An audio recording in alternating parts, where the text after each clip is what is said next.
Seja muito bem-vindo. Nós somos o Tropa de Elite de Jesus. E esse é o Ministério de Sacerdotes, comprometidos com a palavra e a verdade que é Cristo. Um ministério que nasceu no coração do Pai para despertar o sacerdócio da sua igreja, chamado para preparar o caminho do Senhor, para endireitar as veredas, porque o Senhor, ele logo vem. Eu me chamo Susana, eu sou uma filha muito amada, salva pela graça, pelo meu amado Senhor Jesus. E eu me sinto muito, muito honrada em ser chamada pelo Senhor para trilhar nas suas obras já concluídas. Sou serva de Cristo através do Tropa. Nós temos reuniões aqui 100% online na plataforma Zoom e também temos encontros presenciais e aqui na descrição do vídeo nós também teremos mais informações. E eu oro ao Espírito Santo para que ele fale ao seu coração, assim como falou ao meu, através dessa mensagem. Amém? No livro de Atos, capítulo 1, versículo 11, diz assim, eu vou ler apenas um versículo, tá? Galileus, por que vocês estão olhando para o céu? Esse mesmo Jesus, que dentre vocês foi elevado ao céu, voltará da mesma forma como viram subir. O nosso Cristo voltará. Aliás, a Bíblia ela fala de 5 fatos que acontecerão no fim dos tempos, que é o arrebatamento, a grande tribulação, o anticristo, a volta de Jesus e o reino milenar. Essas coisas, elas acontecerão e elas são incontestáveis. Amém? Os crentes não discutem se essas coisas vão acontecer ou não. Há uma diferença aí de aspectos, de tempos, né? Mas todos concordam, ou pelo menos uma grande maioria, que esses 5 fatos ocorrerão, independente do período ou a ordem que acontecerá. E o Senhor, ele tem despertado uma urgência no meu coração em falar sobre o reino milenar de Cristo. Há na igreja uma certa confusão e até falta de conhecimento sobre esse assunto. Muitas pessoas, embora há bastante tempo na igreja, não sabem do que se trata o reino milenar. Não sabem diferenciar a volta de Jesus do arrebatamento. Não sabem diferenciar a salvação e o reino de Cristo. Os crentes têm vivido como se a vida fosse só o agora, quando na verdade a nossa vida é a eternidade. E nós, como cristãos, discípulos maduros, nós precisamos saber da sua existência, da finalidade, do processo para chegar lá. Então, hoje a ministração ela é mais um estudo, né? E glória a Deus por isso. Então, assim, tudo começa na salvação, no plano de Deus estabelecido para as nossas vidas antes mesmo da fundação do mundo, né? O que que é salvação? Na teoria a gente já sabe disso, né? Que salvação é graça e que graça significa favor imerecido de Deus, né? Você não merece, mas Deus te dá mesmo assim. Graça é dom de Deus. A palavra dom, ela no grego, ela significa presente, ou seja, presente de Deus para as nossas vidas. Efésios 2, do 8 ao 9, diz: Pois vocês são salvos pela graça, por meio da fé. Por fé. Isso não vem de vocês, é dom de Deus, não é por obras para que ninguém se glorie. A graça, ela é um dom de Deus, pois ninguém é salvo pelas obras. Então, é dom de quem? De Deus. Quem lhe dá a salvação? Deus. Então, numa linguagem prática, a salvação, ela é o sacrifício de um Deus que te ama tanto, que se fez homem para morrer no seu lugar pelos pecados que você e toda a sua geração humana e perversa vem cometendo contra ele. Salvação, ela é a oportunidade que o próprio Deus soberano decide te dar para te dar uma vida eterna com ele. Ele já tinha dado, mas em Adão nós sabemos que foi perdido.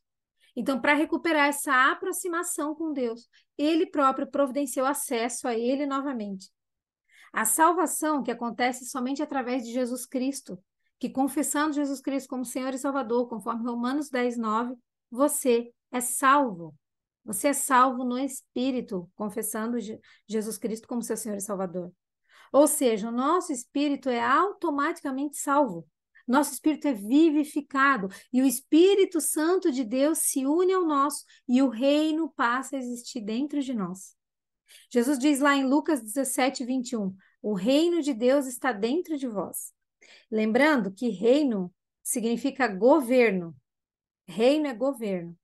Então, quando você confessa através da fé que Jesus Cristo é o seu único e suficiente Senhor, né? Lembrando também que Senhor aqui vem do grego que é dono, seu dono. O governo de Deus, então, passa a habitar dentro de você. Por isso, Jesus disse em João 14:12: aquele que crê em mim fará também as obras que eu tenho realizado. Fará coisas ainda maiores. Por quê? Porque o Espírito Santo passa a habitar dentro de nós. O nosso espírito estava morto com o pecado habitando na humanidade. O seu espírito estava desligado de Deus. E a partir do momento que você confessa Jesus como seu Senhor e Salvador, então Deus passa a habitar em você nesse mesmo momento. Agora o espírito está pronto. A Bíblia diz em Mateus 26:41: vigiai e orai para que não entreis em tentação. E ela diz assim: o espírito, na verdade, está pronto, mas a carne é fraca. Então, eu tenho algo muito importante para dizer a você. A salvação não se perde. A salvação não se perde. E isso não é uma opinião minha, é evidência bíblica. Nós não declaramos ou ensinamos baseados em nossa opinião, mas sim em textos das Sagradas Escrituras. Ele te deu acesso a uma eternidade com ele. Sempre foi Deus. Ele fez tudo, planejou tudo. Hoje precisa ser bem resumido esse tema, é um tema muito extenso, né? Mas nós temos vídeos no nosso canal no YouTube que explica bem detalhado, passo a passo, parte por parte. Tudo isso é um assunto complexo e extenso, mas o desejo do meu coração e do Espírito Santo é gerar em você interesse por buscar saber mais sobre esses assuntos. A salvação não se perde. Você não tem domínio sobre o que você não conquistou. Não foi você quem morreu na cruz para decidir se você vai para o lago de fogo ou não. Ele deu a você a salvação. Salvação é pelo favor imerecido de Deus. Você não merece, mas ele te dá mesmo assim. Salvação não se perde. O que se perde é o reino. Reino significa governo. Então você é salvo, mas você pode perder o reino. A autoridade de reinar com Cristo. Graça é fé na obra de Cristo Jesus. Reino é obras e recompensa. Quando Jesus fala de reino, ele fala aos crentes. Toda vez que fala nos evangelhos, que fala nas escrituras sobre reino, é para crente. Então vamos lá. Todo mundo aqui sabe que somos 3 corpos em um, certo? Espírito, alma e corpo. Isso está resolvido, não temos dúvida sobre isso. E que a salvação ela precisa acontecer nos 3 corpos diferentes: espírito, alma e corpo. Ok? 1 Tessalonicenses 5:23, ele diz assim: o mesmo Deus da paz vos santifique em tudo, e o vosso espírito, alma e corpo sejam conservados íntegros e irrepreensíveis na vinda de nosso Senhor Jesus Cristo. Paulo está falando aqui para que sejamos encontrados por Cristo na volta com os 3 corpos prontos. No momento que confessamos Jesus como Senhor e Salvador, nós nos apropriamos do benefício da graça que nos salva o espírito da morte eterna. O nosso espírito fica pronto. Somos seres compostos de espírito, alma e corpo. Então, a nossa salvação, ela deve se estender em todas essas partes. Então, nós temos também a salvação da alma. A alma, ela é um processo diário para a salvação. A alma, ela tem que ser salva todos os dias, tem que ser transformada todos os dias. É um processo diário. Com relacionamento com Deus, com oração, com devoção, com renovação da mente, que eu consigo somente lendo as Escrituras, ouvindo a palavra de Deus, sendo praticante da palavra, não apenas ouvinte, como diz em Tiago, né? Morrendo para mim e vivendo para Cristo, tomando a cruz e seguindo. 1 Pedro, no capítulo 1, ele cita sobre alma. Ele diz assim no versículo 9: alcançando o fim da vossa fé, a salvação das vossas almas. Ele está falando sobre completar o processo completo. Tiago 1:21 também diz: portanto, livrem-se de toda impureza moral e da maldade que prevalece e aceitem humildemente a palavra implantada em vocês, que é poderosa para salvar a vossa alma. O que é alma? A alma é tudo que eu penso, tudo que eu tenho vontade e tudo que eu sinto. É o eu, é o ego, é o intelecto, mente, vontade e sentimentos. Assim como Adão, ele teve a queda em 3 corpos, né? Porque ele perdeu a comunicação com o Senhor, ou seja, o seu espírito foi afastado, automaticamente, estando afastado de Deus, seus pensamentos, vontades e emoções ficaram individuais, ou seja, ficaram fora da vontade de Deus, ficou egocêntrico, né? E na continuação, o seu corpo físico morreu. O processo da salvação, ele faz esse caminho.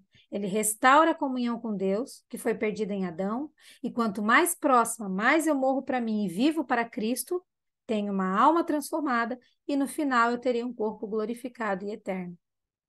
A salvação do espírito é ter a vida eterna. A salvação da alma é possuir o reino, é fazer parte do reino de Deus com Cristo. O seu espírito é salvo porque Cristo conquistou. O processo de transformação da alma acontece quando você nega a si mesmo e segue o seu Senhor, obedece às Escrituras. O espírito é salvo na base da fé. Uma vez que se crê, essa questão ela está esclarecida para sempre e nunca mais será mudada. A alma é salva no processo para toda a vida. É um curso a ser percorrido. Pela fé, o espírito é salvo, porque quem crê no Filho do Homem tem a vida eterna. João 3,36. Uma vez que o espírito é salvo, a vida eterna com Deus está assegurada. Romanos 8:1 diz, portanto, já não há condenação para os que estão em Cristo Jesus.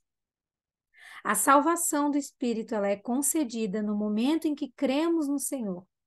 Mas a alma depende do que fazemos dia após dia, a nossa caminhada como cristãos. A graça é o favor imerecido de Deus para o homem através de Cristo Jesus. A salvação não para na confissão, ela inicia ali. Ali é o start. É na alma que o fruto de ser salvo no Espírito germina. A salvação no Espírito, ela é instantânea. Ao reconhecer e confessar Jesus Cristo, você não perde mais a salvação. Mas a salvação da alma é a nossa caminhada como cristãos. Toda a trajetória que nós vivemos. Mas, se ao final não estivermos aprovados na alma, não perdemos a salvação, mas perdemos o reino, ou seja, não seremos autoridade no governo de Cristo na era milenar. E nesse tempo, onde o reino já passa a habitar dentro de nós, que é esse tempo que estamos vivendo agora, conforme vamos sendo transformados, mais autoridade vamos recebendo. No momento da confissão, em que o Espírito Santo sela com o nosso espírito, nós recebemos a paternidade de Deus. João 11 diz, contudo, aos que o receberam, aos que creram em seu nome, deu-lhes o direito de se tornarem filhos de Deus. Então, no momento em que nós confessamos Jesus como nosso Senhor e Salvador, nós temos da parte dele, recebemos da parte dele o direito de se tornar filhos de Deus. Somos filhos automaticamente. Mas nós precisamos entender que um filho, ele não precisa fazer nada. É o pai que faz tudo. Ele cuida, ele carrega no colo, ele sustenta, ele provê, ele dá direção, ele cura, ele aponta o caminho, ele limpa, ele ensina. Mas quando esse filho cresce, ele precisa ser preparado para o noivado. Somos filhos de Deus. Isso é uma realidade que não tem retorno. A sua paternidade foi resolvida na obra redentiva. Romanos 8, 15 e 17 diz que vocês não receberam um espírito que os escravize para novamente temer, mas receberam um espírito que os adota como filho, por meio do qual clamamos, Abba, Pai. O próprio Espírito testemunha ao nosso espírito que somos filhos de Deus. Se somos filhos, então somos herdeiros de Deus e co-herdeiros com Cristo. Se de fato participamos do sofrimento, para que também participemos da sua glória. Então a salvação não se perde. A eternidade com Deus está garantida. Agora, você precisa entender que, uma vez fazendo parte da família de Cristo, precisa assumir o seu sacerdócio, precisa se apropriar do governo que faz parte. Você agora faz parte de um governo, ou seja, o reino de Deus.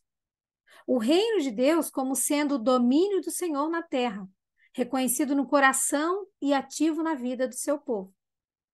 Esse período da igreja é o período da graça e iniciou o período do reino. É o período em que o povo de Deus, seus verdadeiros cristãos, o crente vencedor, né, ou a noiva de Cristo, a verdadeira noiva de Cristo, ela já opera poder e a glória de Cristo sobre a terra. Quanto mais você morrer para si, mais autoridade recebe no governo de Cristo. Aquilo que Cristo iniciou, a noiva vem dando sequência agora, e Cristo vem para finalizar, para manifestar no período milenar. Por isso que ele diz que o reino de Deus está dentro de vós. Deus ele já governa através da vida da noiva. Reino é governo. Então, o reino hoje é operado através da noiva de Cristo. Lembrando que existe na igreja os filhos de Deus e a noiva de Cristo. Os filhos são aqueles que ficam recebendo do Pai, têm uma posição individual e, resumindo, só querem benefício. Quem manifesta o reino são aqueles que entenderam que não são apenas filhos, mas são aqueles que entenderam que existe um algo a mais da parte de Deus. Entenderam o ide, que além de um pai, existe um noivo à sua espera. A realidade do reino é a noiva de Cristo, que desde já está manifestando o reino com sinais e maravilhas, operando milagres, liberando a autoridade de Cristo. Com uma vida transformada, uma mente renovada para os padrões de Cristo. A noiva, ela manifesta o reino de Deus, que é um governo temporal através da sua vida. E como que faz isso?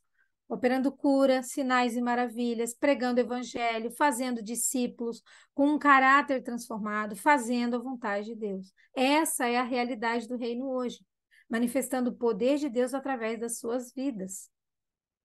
Portanto, o reino de Deus, ele foi inaugurado por Cristo. Agora o reino também está em andamento através da noiva. Nesse reino, o que importa não é a era presente, não é benefício. O reino de Deus, ele promove justiça, paz, alegria no Espírito Santo. E é isso que a igreja precisa viver nesses dias. Quem é noiva já está vivendo no reino aqui e agora. Quem é noiva de Cristo já vive no agora o governo e domínio através de Jesus Cristo. Governa junto com Cristo Jesus. Mateus 24:14 diz: E esse evangelho do reino será pregado em todo o mundo como testemunho a todas as nações, e então virá o fim. Para o fim de todas as coisas, para o nosso Cristo voltar, é necessário que todas as nações tenham ciência do reino de Deus. Olha a importância da gente entender sobre o reino de Deus. Precisamos pregar o reino de Deus. Haverá ainda a manifestação literal desse reino, que é outro aspecto do governo de Deus. O reino de Deus ele já começou a ser manifestado através da noiva, já é uma realidade, até chegar a hora de se manifestar por completo, oficialmente. Essa manifestação ela vai acontecer quando Jesus Cristo voltar à Terra, para estabelecer o seu governo e governar com seus crentes vencedores, com a noiva adornada. Ele vai governar por 1000 anos, literalmente, a Bíblia diz isso. Que Cristo virá para governar toda a terra por 1000 anos, literalmente. A gente entende que o reino de Deus é um sistema de governo, ok? Assim como existe o presidencialismo, a monarquia, a ditadura, sei lá o quê, né? Os presidentes, a noiva, ela exerce o sistema de governo de Cristo. Cristo tem um reino. E nós, como noiva, já começamos a manifestar aqui na terra esse governo que virá com ele. O nosso papel como igreja é implantar o sistema de governo de Cristo onde nós estamos. Por isso existem crentes e crentes. Tem crente que é salvo porque crê em Cristo Jesus, mas tem crente que é salvo porque crê em Cristo Jesus e, além disso, apresenta fruto. Entendeu que existe um algo a mais. Decidiu ser funcionário público do governo de Jesus. O reino ele cresce dentro de cada crente que se submete à vontade de Deus e faz crescer esse reino de Deus. Quem realiza a obra segundo a vontade de Deus está manifestando o reino de Deus, até o dia que o reino for estabelecido na volta de Cristo. Hoje, o reino já é uma realidade através da noiva. Na volta de Cristo será estabelecido o governo de Jesus físico, militar, econômico, político, social, espiritual e etc. sobre a terra. Toda a terra vai viver esse governo de Cristo estabelecido por ele quando ele retornar. A gente não fala que está na contramão do mundo. O que que isso quer dizer? Que as pessoas vivem de um jeito na terra, mas nós, crentes, vivemos diferente mesmo estando aqui na terra, não é? Como que é a administração de uma cidade hoje? Como que é distribuída a renda? Como que são os princípios políticos? Como que as leis são determinadas aqui? E em meio a tudo isso, como que é a conduta da noiva? A noiva, ela trabalha para o governo de Cristo. Ela obedece o Senhor dela, mesmo estando em meio a um monte de funcionário de outro governo.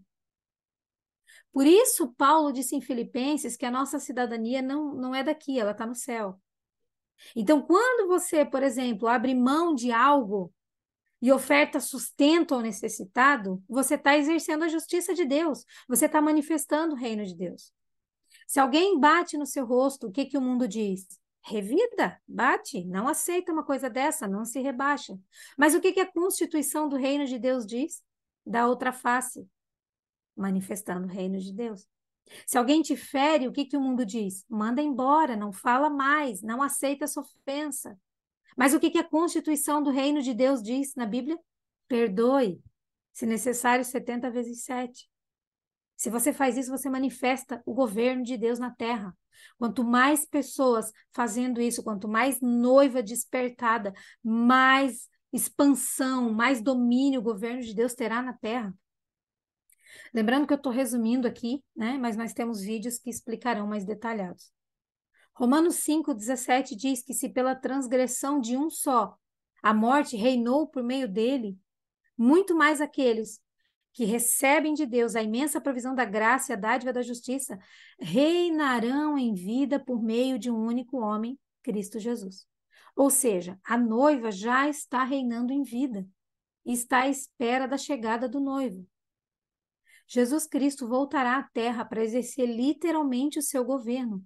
Ele governará a terra e todo joelho se dobre nos céus, na terra e debaixo da terra. E toda língua confesse que Jesus Cristo é Senhor para a glória de Deus Pai. A Bíblia fala isso em Filipenses 2:10. Todo mundo vai ver, vai saber e vai se submeter ao governo de Cristo.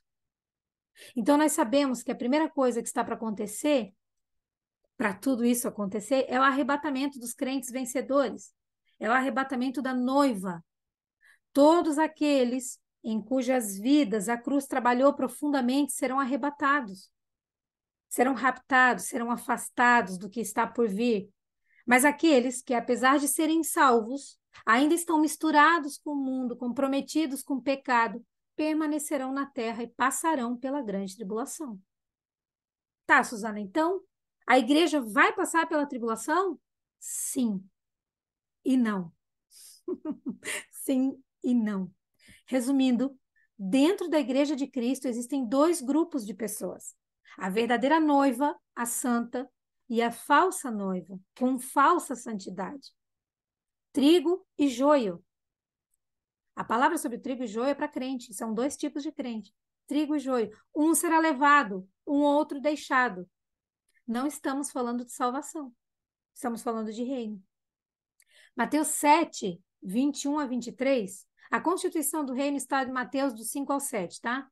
Mateus 7, do 21 ao 23, ele diz assim: nem todo aquele que me diz Senhor, Senhor, Jesus falando, entrará no reino do céu, mas apenas aquele que faz a vontade do meu Pai que está no céu. Muitos me dirão naquele dia quando Jesus voltar, é o período que ele estiver voltando. Senhor, Senhor, não profetizamos nós em teu nome? Não expulsamos demônio, não realizamos milagre? Então eu lhes direi claramente: nunca os conheci. Afastem-se de mim, vocês que praticam o mal. Veja, no texto, eles dizem Senhor, Senhor. Isso é característica de crentes, são os crentes que estão falando com Jesus. Porque quem chama Jesus de Senhor é crente. Então, são crentes que profetizaram, que expulsaram demônios, que realizaram milagres no nome do Senhor. Mas ele diz que não os conhecia. Nem todo crente entrará no reino, somente o que faz a vontade de Deus. E só para acrescentar aqui, quando esse texto ali no versículo 23, ele usa essa expressão, Jesus fala, nunca os conheci, inclusive ele fala isso também na parábola das 10 virgens. Como assim, né? Nunca os conheci, se é salvo, se as pessoas chamavam ele de Senhor. Por que que ele disse nunca os conheci? Porque essa expressão era usada naquele tempo quando a pessoa não queria reconhecer determinada pessoa, mesmo que fosse de fato conhecida. Naquele tempo, quando a pessoa era insultada, era desonrada, né? Porque a outra pessoa não levou a sério a sua responsabilidade, não fez o que tinha que fazer, a pessoa usava essa expressão, não a conheço. É como se dissesse, não quero falar com você, pela conduta que você teve. Mas então, somente os santos, vitoriosos e vigilantes estarão prontos para ser recebido nesse momento do arrebatamento, do rapto. Mas e o restante dos salvos? O restante dos crentes, ainda que salvos, passarão pela grande tribulação. Não será um tempo fácil. Não será nada fácil. Mateus 24, 21 diz que haverá então grande tribulação, ou seja, é um período de aflição. Essa palavra tribulação é aflição. E a palavra diz assim, ó, como nunca houve desde o princípio do mundo até agora, nem jamais haverá. Terrível será o momento da grande tribulação. Que a Bíblia diz que nunca houve nem haverá momento tão terrível. E a gente lembra de tantas coisas que aconteceu no mundo, o próprio Holocausto e tantas outras coisas, e não houve e nem haverá momento tão terrível quanto a grande tribulação. Durante esse tempo de tribulação, o império das trevas se manifestará com muito mais força, porque a noiva não vai mais estar aqui. Não que não haja o Espírito Santo aqui. O Espírito Santo sim estará, né? Também estarão os salvos, que não tiveram suas vidas regeneradas nesse tempo. Nós sabemos que haverá o surgimento do anticristo nesse período da grande tribulação. O anticristo ele se opõe a Deus, ele persegue o povo de Deus, o diabo é lançado na terra, falso profeta faz sinais e maravilhas, calamidades sobrenaturais vão acontecer, grandes calamidades por meio de desastres naturais, árvores e plantas queimadas, rios e mares envenenados, fonte de água potável se tornando amarga, as criaturas marinhas morrendo pelo estado das águas, muito sofrimento e aflição, haverá guerra, fome, morte, destruição por terremoto, doença altamente contagiosa de todos os tipos, chuva de granizo, entre tantas outras coisas. O sol será aumentado, gerando queimaduras horríveis nos habitantes da terra, feridas abertas nas pessoas. A Bíblia diz em Apocalipse 9, 5 e 6 que as pessoas desejarão a morte e esta fugirá deles. Perto do fim da grande tribulação, então, antes da ira de Deus ser derramada sobre a terra, o restante da igreja, que estiverem vivos ainda, que tiverem passado pela grande tribulação, eles serão arrebatados até os ares. Porque Cristo levou a ira de Deus sobre ele, então sobre nós não pode haver a ira de Deus. Mas a grande tribulação, sim. E aí, então, Cristo virá. Cristo vem com poder e glória. E ele estabelece o reino milenar. E somente os santos, que foram considerados dignos e fiéis durante suas vidas na terra, que é o agora, serão apontados como reis e governantes, governadores na era vindoura.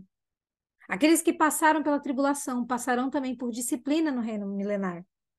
Tudo aquilo que não foi transformado agora, toda falta de negar a si mesmo agora será realizado naquele período.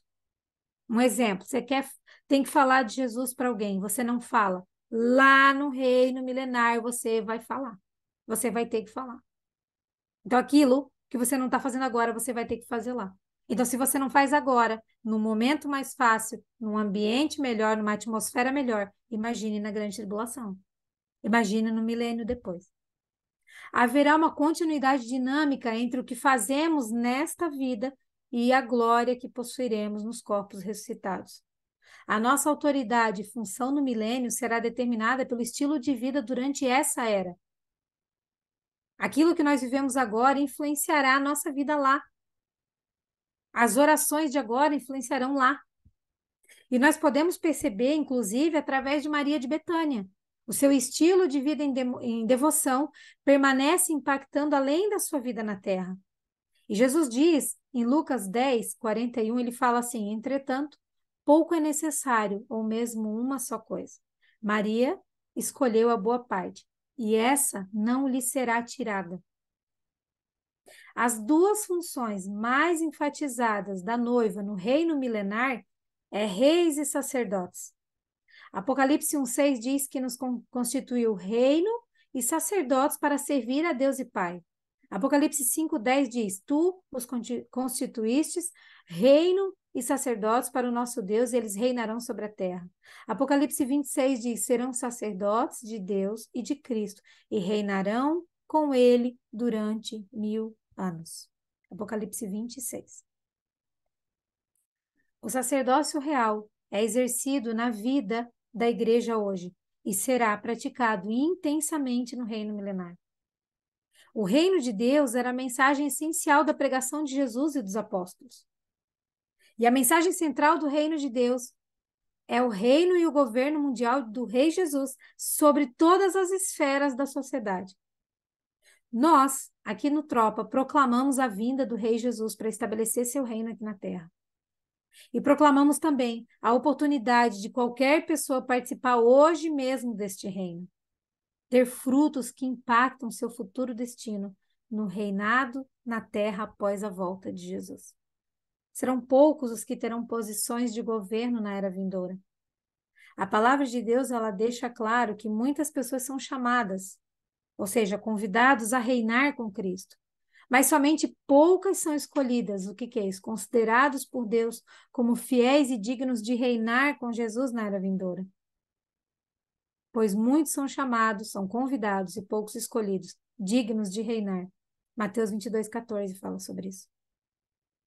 Nem todos os santos irão reinar, tanto nessa era como na era vindoura, mas somente os vencedores que andam em obediência madura com Deus.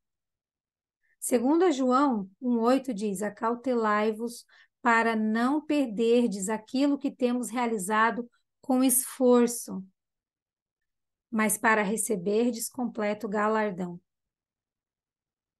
Então, o propósito de Deus para a humanidade sempre foi ter uma raça eleita, um sacerdócio real, uma nação santa, um povo de exclusiva propriedade, a noiva do Cordeiro.